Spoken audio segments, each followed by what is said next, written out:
Hello बच्चों, welcome back to Udaan education service.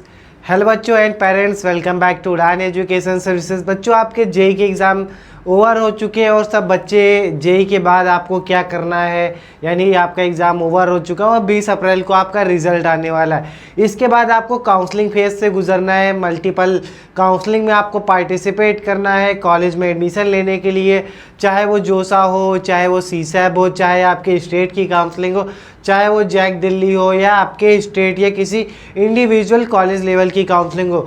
तो बच्चों, आपके मन में बहुत सारे डाउट्स आ रहे हैं कि आपको कौन कौन से डॉक्यूमेंट्स प्रिपेयर करने हैं और कौन कौन से डॉक्यूमेंट्स आपको एडमिशन टाइम में रिक्वायर्ड होंगे या एक काउंसलिंग टाइम में रिक्वायर्ड होंगे। तो बच्चों, आपको अगर मैं बताऊँ तो आपको टोटल 21 डॉक्यूमेंट्स आपको लगने वाले हैं एडमिशन टाइम तक की। तो बच्चों, आपको इस वीडियो में हम सारा डिस्कस करने वाले हैं कि आपको काउंसलिंग के लिए कौन कौन से डॉक्यूमेंट्स प्रिपेयर करने हैं एंड एडमिशन यानी कॉलेज के रिपोर्टिंग के लिए आपको कौन कौन से डॉक्यूमेंट्स चाहिए।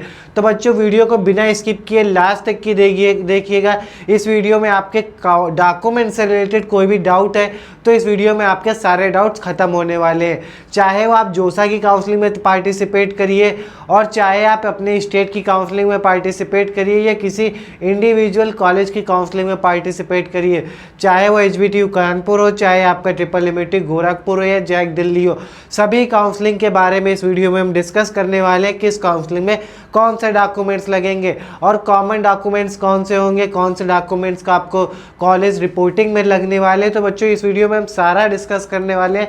सारे डाउट्स आपके इस वीडियो में डॉक्यूमेंट से रिलेटेड खत्म होने वाले हैं।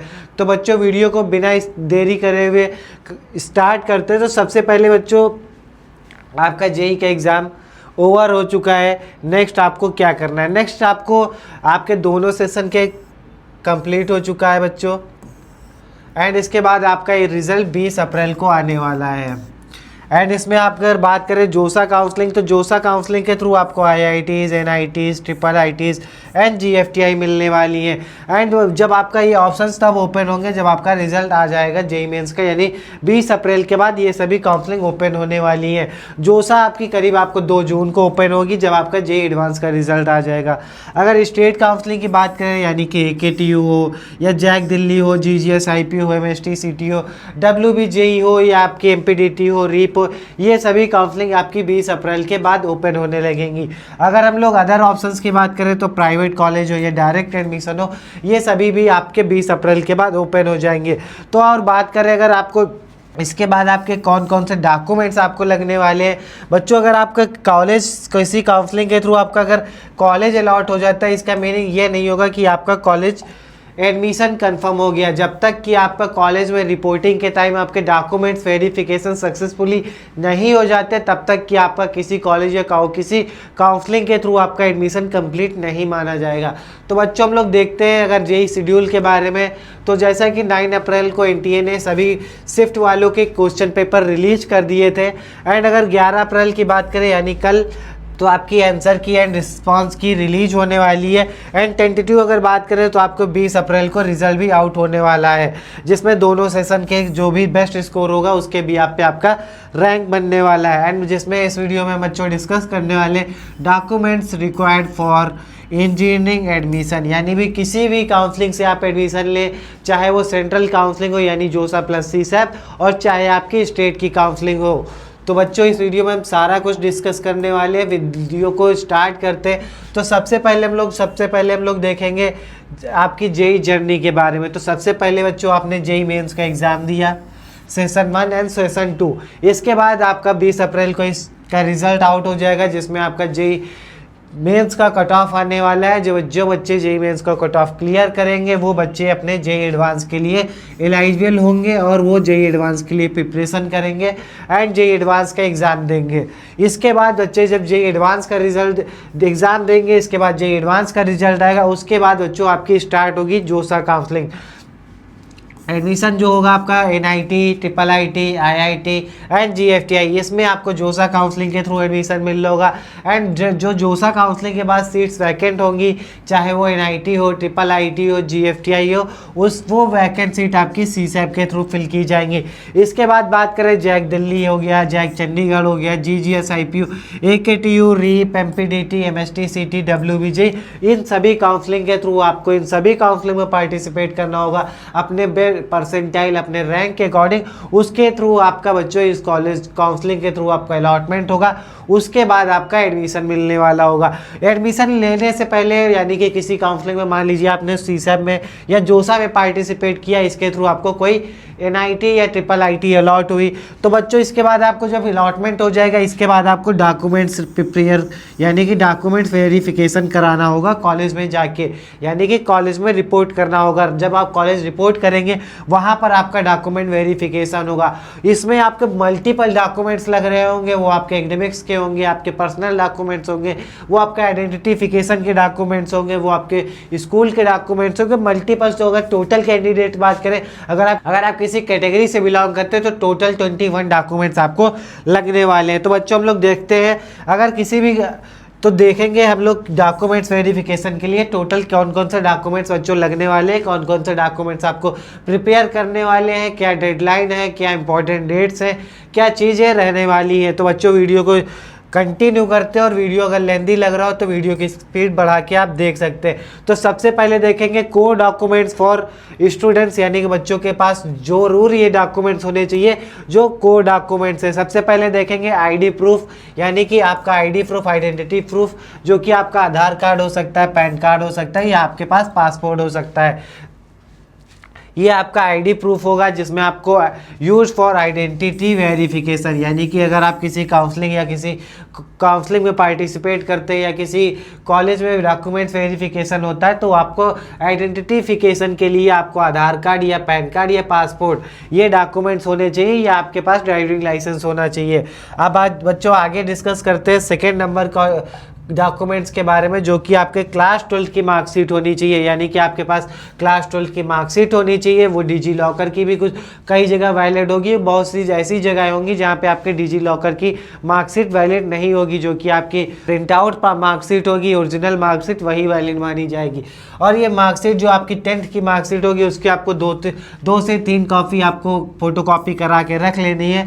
ये जो 10th की मार्कशीट होगी वो आपके डेट ऑफ बर्थ का प्रूफ होगा, यानी कि आपकी जो DOB का प्रूफ होगा वो आपका डेट ऑफ हाई स्कूल का मार्कशीट होने वाला है। बच्चों ये हमने डिस्कस किया दूसरे डॉक्यूमेंट्स के बारे में। अब हम डिस्कस करते हैं तीसरे डॉक्यूमेंट्स के बारे में, जो कि आपका क्लास 12 की मार्कशीट होने वाली। जो बच्चे ड्रॉपर हैं उनके पास क्लास 12 की मार्कशीट होगी, और जो बच्चे अपेयरिंग हैं उनकी मार्कशीट कुछ दिनों में आपकी मार्कशीट आने वाली होगी।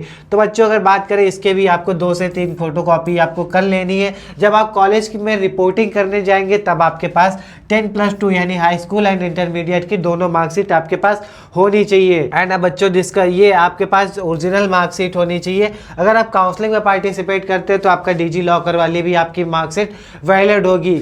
अगर आप कॉलेज रिपोर्ट कर रहे हैं, यानी कॉलेज से आपको अलॉट हो गया, उसके बाद आप कॉलेज में वेरिफिकेशन के लिए जा रहे हैं, तब आपके पास दोनों ही यानी 10th एंड 12th की मार्कशीट ओरिजिनल फॉर्म में होनी चाहिए। अब इस बच्चों डिस्कस करते हैं हम लोग पासिंग सर्टिफिकेट। सभी बोर्ड में आपको पासिंग सर्टिफिकेट नहीं मिलता है, कुछ स्टेट में आपको पासिंग सर्टिफिकेट मिलता है। अगर आपको स्टेट में मार्कशीट प्लस पासिंग सर्टिफिकेट मिलता है तो आपके पास पासिंग सर्टिफिकेट होना भी जरूरी है। ऐसा नहीं केवल आपके पास क्लास 12 की मार्कशीट है, उसके बाद अगर आपके स्टेट में पासिंग सर्टिफिकेट मिलता है जिस बोर्ड से आपने क्लास 12 किया है, और आपके पास उस करंट टाइम पे आपके पास पासिंग सर्टिफिकेट नहीं आप प्रूफ कर पाते, तो आपका एडमिशन भी कैंसिल हो सकता है। तो आप जरूर ध्यान रखिएगा, अगर आपके स्टेट में पासिंग सर्टिफिकेट मिलता है आपके बोर्ड में, तो आपके पास पासिंग सर्टिफिकेट भी होना चाहिए। अगर आप चैनल को अभी तक सब्सक्राइब नहीं किया तो आप उड़ान एजुकेशन सर्विसेज को सब्सक्राइब कर सकते हैं। हमारे चैनल के थ्रू आपको मार्क्स वर्सेस परसेंटाइल के वीडियोस मिलने वाले। हमारे चैनल पे आपको बेस्ट कॉलेज ऑप्शन के वीडियोस मिलने वाले कि आपका जेईई के बिहाफ पे बेस्ट कॉलेज ऑप्शन कौन सा हो सकता है, या आप कोई अदर एंट्रेंस एग्जाम दे रहे हैं, कॉमेट के, VIT, MST, CT, WBJ, तो आपके स्कोर पर बेस्ट कॉलेज ऑप्शन क्या होगा, इससे रिलेटेड हमारे चैनल पर आपको वीडियोज़ मिलने वाले हैं हमारे चैनल पे, कॉलेज रिव्यूज़ मिलने वाले, चाहे IIT हो, NIT हो, IIIT हो या आपके स्टेट गवर्नमेंट के कॉलेज है, सभी कॉलेजेस के हम रिव्यू करने वाले हैं, जिसमें आपको authentic placement, authentic cut off, fee structure मिलने वाला है। हम आपको काउंसलिंग में भी काफ़ी सपोर्ट करने वाले बच्चों, चाहे जोसा CSAB हो, जैक दिल्ली हो, जैक चंडीगढ़ हो, या HBTU हो, AKTU या आपके स्टेट के कॉलेज काउंसलिंग हो, तो हम सभी काउंसलिंग में आपको हमारे चैनल के थ्रू काफ़ी बेनिफिट होने वाला है। तो चैनल पे आप नए आए हैं, चैनल को सब्सक्राइब कर लीजिएगा। एंड काउंसलिंग से रिलेटेड अगर आपको कोई लेटेस्ट अपडेट पाना है तो हमारे व्हाट्सअप ग्रुप को जरूर ज्वाइन करिएगा। एंड बच्चों आप देखेंगे कैरेक्टर सर्टिफिकेट के लिए, तो कैरेक्टर सर्टिफिकेट भी आपके पास होना चाहिए। ये कैरेक्टर सर्टिफिकेट बच्चों आपको क्लास 12th जब आप पास आउट करेंगे, इसके बाद आपको स्कूल के थ्रू आपको कैरेक्टर सर्टिफिकेट मिलता है। ये डॉक्यूमेंट्स भी, ये कैरेक्टर सर्टिफिकेट भी आपके पास होना जरूरी है। ये सर्टिफिकेट आपको काउंसलिंग में नहीं लग रहा होगा, ये आपके कॉलेज रिपोर्टिंग में लग रहा होगा, यानी कि आप जब कॉलेज में डॉक्यूमेंट वेरिफिकेशन कराने जाएंगे तब आपको कैरेक्टर सर्टिफिकेट सबमिट करना होगा। जो बच्चे ड्रॉपर हैं उनको हो सकता है कैरेक्टर सर्टिफिकेट मिल चुका होगा। जो बच्चे अपेयरिंग वाले हैं, जब वो मार्कशीट लेने जाएंगे, अपना TC लेने जाएंगे, तो उन बच्चों को कैरेक्टर सर्टिफिकेट भी स्कूल के थ्रू दिया जाएगा। जो बच्चे ड्रॉपर हैं उनके में डाउट आ रहा होगा कि भैया मेरे पास जो कैरेक्टर सर्टिफिकेट है वो लास्ट ईयर का और मेरा 1 ईयर का गैप है। तो बच्चों आप किसी भी डॉक्टर या किसी भी ऑफिसर से अपना कैरेक्टर सर्टिफिकेट बनवा सकते हैं, वो भी आपका कॉलेज रिपोर्टिंग में वैलिड होगा। अब बच्चों हम लोग डिस्कस कर लेते हैं नेक्स्ट डॉक्यूमेंट्स के बारे में। तो नेक्स्ट डॉक्यूमेंट है हमारा माइग्रेशन सर्टिफिकेट या ट्रांसफर सर्टिफिकेट। अगर आप CBSE बोर्ड से हैं तो आपका माइग्रेशन सर्टिफिकेट भी होगा, और जो बच्चे UP बोर्ड या अदर बोर्ड से उनके पास TC यानी फिर ट्रांसफर सर्टिफिकेट होना जरूरी है। जो TC सर्टिफिकेट होगा ये आपको ओरिजिनल फॉर्म में होना चाहिए, और ये आपके कॉलेज में जहां भी आप रिपोर्ट करेंगे वहां पर आपको ये TC और आपका कैरेक्टर सर्टिफिकेट ओरिजिनली फॉर्म में सबमिट हो जाएगा कॉलेज में। बाकी आपके फोटो कॉपी सबमिट हो रही होंगी, बट आपका जो TC होगा और आपका कैरेक्टर सर्टिफिकेट बच्चों वो आपको ओरिजिनल फॉर्म में कॉलेज में सबमिट करना होगा। एंड अब उसके बाद आपका JEE एडमिट कार्ड भी होना चाहिए, इसकी भी आपके पास कॉपी होनी चाहिए। अगर आपके पास JEE का एडमिट कार्ड है तो उसकी आप कॉपी संभाल के रख लीजिए, एंड PDF फॉर्म में अपने पास डाउनलोड करके रख लीजिएगा। जैसा कि अभी आपका एडमिशन टाइम आएगा, काउंसलिंग का टाइम आएगा, बहुत सारे बच्चे होते हैं जो अपना एडमिट कार्ड खुआ चुके होते हैं, यानी उनके मेल पे नहीं मिल रहा है। इसके बाद आपका एडमिट कार्ड डाउनलोड करने का लिंक भी डीएक्टिवेट हो जाएगा, वेबसाइट से गायब हो जाएगा, और आपकी मेल पे भी आपका एडमिट कार्ड नहीं मिलेगा, और आपके पास हो सकता है प्रिंट आउट में भी आपके पास एडमिट कार्ड ना हो। तो बच्चों ये आपके पास ये जरूर होना चाहिए कि आपके पास एडमिट कार्ड अवेलेबल होना जरूरी है। इसको आप अपनी ड्राइव में सेव करके रख लीजिएगा। इसकी भी आपके पास 1 से 2 प्रिंट आउट होने जरूरी है। JEE मेंस में इशूड बाय NTA है, जिसमें आपका roll number, exam detail, photo and signature होता है। एंड इसके बाद आपका JEE का स्कोर, यानी कि JEE जो अगर आप IITs में एडमिशन ले रहे हैं तो आपका JEE एडवांस का स्कोर कार्ड होना चाहिए। अगर आप NIT, IIIT, GFTI या किसी स्टेट गवर्नमेंट कॉलेज में एडमिशन ले रहे हैं तो आपके पास JEE मेंस का स्कोर कार्ड होना चाहिए। एंड इसके थ्रू आपको all India rank, category rank, ये 2 रैंक के आपको मिलने वाली है। जो जोसा की काउंसलिंग बच्चों होने वाली है वो आपको कैटेगरी रैंक से होगी। एंड जो आपकी कॉमन रैंक, जिसे आप लोग यानी ऑल इंडिया रैंक बोलते हैं, इसके थ्रू आपके CSAB और अदर स्टेट की काउंसलिंग होने वाली है।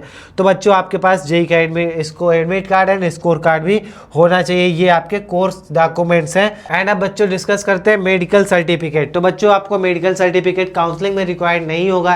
काउंसलिंग में आपको ये आपका कॉलेज रिपोर्टिंग में डॉक्यूमेंट्स रिकॉर्ड होगा। मेडिकल सर्टिफिकेट इसके फॉर्मेट अलग अलग से होंगे। जैसे जोसा के थ्रू अगर आप एडमिशन लेते हैं तो आपको जोसा काउंसलिंग का मेडिकल सर्टिफिकेट बनवाना होगा। और आप AKTU, HBTU या जैक दिल्ली या GGS IPU के काउंसलिंग के थ्रू एडमिशन लेते हैं तो आपको उस काउंसलिंग का मेडिकल सर्टिफिकेट आपका होना चाहिए। अगर कहीं हम बात करें मेडिकल सर्टिफिकेट की, जियो मेडिकल सर्टिफिकेट आपको अगर जोसा के में किसी NIT या IIIT या IIT में एडमिशन लेते हैं तो उसका मेडिकल सर्टिफिकेट आपको डाउनलोड करना होगा और अपने डिस्ट्रिक्ट हॉस्पिटल या MBBS डॉक्टर के पास जा करके इसको फिल कराना होगा।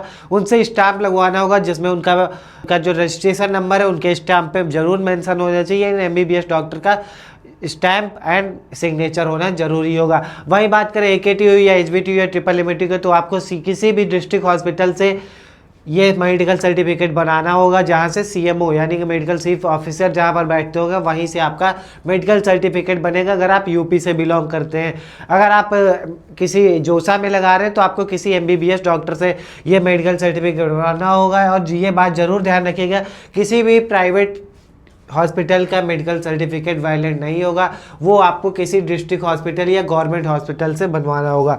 अब बच्चों वीडियो में आगे बढ़ते हैं। एंड इसके बाद आपके पास पासपोर्ट साइज फ़ोटो, यानी कि आपके पास 4 से 5 पासपोर्ट साइज फ़ोटो भी आपके पास अवेलेबल होनी चाहिए बच्चों। एंड अब हम डिस्कस करते हैं प्रोविजनल सीट अलॉटमेंट लेटर, यानी कि जब आप बच्चों कॉलेज में एडमिशन लेने जाएंगे तो आपके पास सीट अलॉटमेंट लेटर भी होना चाहिए, जो कि आपका प्रोविजनल सीट अलॉटमेंट लेटर होता है। या आप देख सकते हैं कि किसी बच्चे का जैक दिल्ली का सीए सीट अलॉटमेंट लेटर है, तो आपके पास जब तक कि आपके पास सीट अलॉटमेंट लेटर नहीं है तब तक कि आपको कॉलेज में रिपोर्टिंग करने नहीं दिया जाएगा। तो आपको जब काउंसलिंग में पार्टिसिपेट करेंगे, आपके राउंड्स होंगे, इसके बाद आपको कोई भी कॉलेज में सीट अलॉट होती है, इसके बाद आपको SFF सीट एक्सेप्टेंस फी पे करनी होगी, इसके बाद आपको सीट अलॉटमेंट लेटर मिलेगा जो कि आपका प्रोविजनली होगा। इसके भी पे आपको कॉलेज में रिपोर्टिंग करनी होगी। तो आपको कॉलेज रिपोर्टिंग करते समय ये वही डॉक्यूमेंट्स आपके पास होना चाहिए।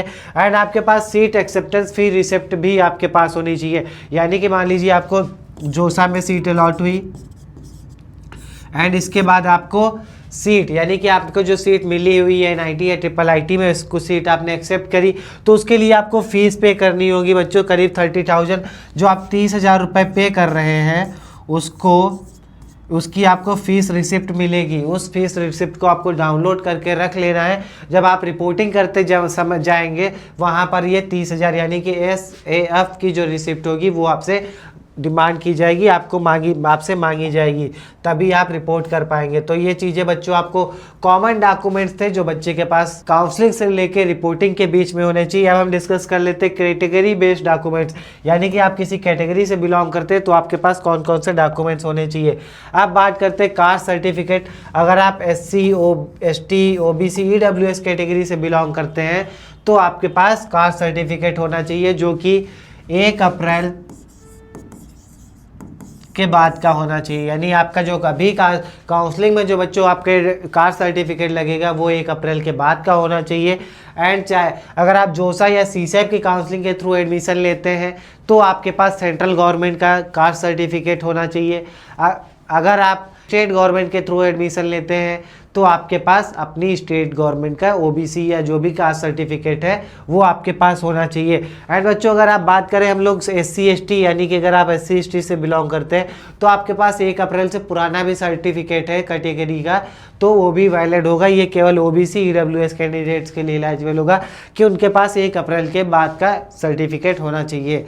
एंड अब बच्चों आगे बढ़ते हैं। आप चैनल को अभी तक सब्सक्राइब नहीं किया तो आप उड़ान एजुकेशन सर्विसेज को सब्सक्राइब कर सकते हैं। हमारे चैनल के थ्रू आपको मार्क्स वर्सेस परसेंटाइल के वीडियोस मिलने वाले हैं। हमारे चैनल पे आपको बेस्ट कॉलेज ऑप्शन के वीडियोस मिलने वाले कि आपका JEE के भी आप पे बेस्ट कॉलेज ऑप्शन कौन सा हो सकता है, या आप कोई अदर एंट्रेंस एग्जाम दे रहे हैं, कॉमेट के, VIT, MST CT WBJEE, तो आपके स्कोर पर बेस्ट कॉलेज ऑप्शन क्या होगा, इससे रिलेटेड हमारे चैनल पर आपको वीडियोज़ मिलने वाले हैं। हमारे चैनल पर कॉलेज रिव्यूज़ मिलने वाले, चाहे IIT हो, NIT हो, IIIT हो या आपके स्टेट गवर्नमेंट के कॉलेज है, सभी कॉलेजेस के हम रिव्यू करने वाले हैं, जिसमें आपको authentic placement, authentic cut off fee structure मिलने वाला है। हम आपको काउंसलिंग में भी काफ़ी सपोर्ट करने वाले बच्चों, चाहे जोसा CSAP हो, जैक दिल्ली हो, जैक चंडीगढ़ हो, या HBTU हो, AKTU या आपके स्टेट के कॉलेज काउंसलिंग हो, तो हम सभी काउंसलिंग में आपको हमारे चैनल के थ्रू काफ़ी बेनिफिट होने वाला है। तो चैनल पर आप नए आए हैं, चैनल को सब्सक्राइब कर लीजिएगा।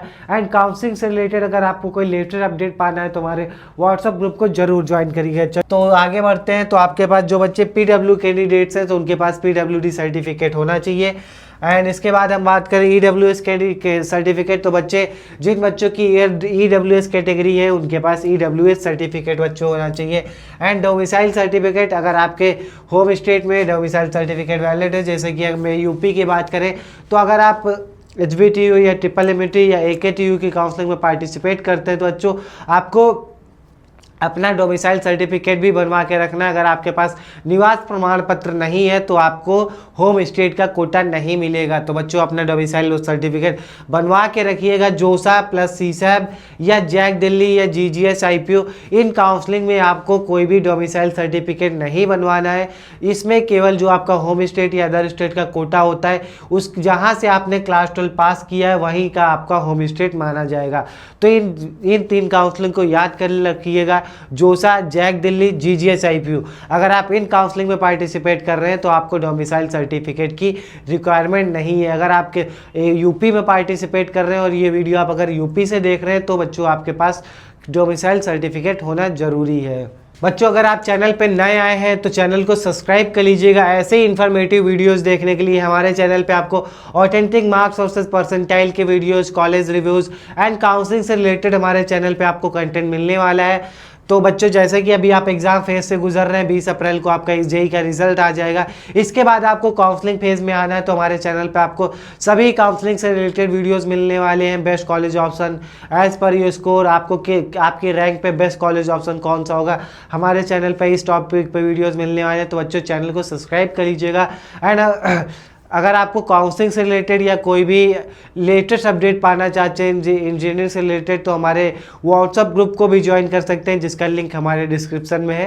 एंड हमारे व्हाट्सअप ग्रुप को भी बच्चों ज्वाइन कर सकते हैं। POI OCI सर्टिफिकेट जो बच्चे फॉरेन कैंडिडेट्स हैं ये उनके लिए है बच्चों। अगर गैप सर्टिफिकेट से अब बच्चों बात करते हैं हम लोग गैप सर्टिफिकेट के बारे में। जो बच्चे ड्रॉपर हैं ये उनके लिए है। जो बच्चे अपेयरिंग यानी अभी क्लास 12 पास किया है वो ये उनके लिए सर्टिफिकेट नहीं होगा। ये केवल उन्हीं बच्चों के लिए जिन्होंने ड्रॉप लिया हुआ है, यानी 1 साल उन्होंने तैयारी करी है उसके बाद बच्चा एडमिशन लेने वाला है तो गैप सर्टिफिकेट उनके लिए है। तो बच्चों गैप सर्टिफिकेट आपको प्रिपेयर करके रखना है।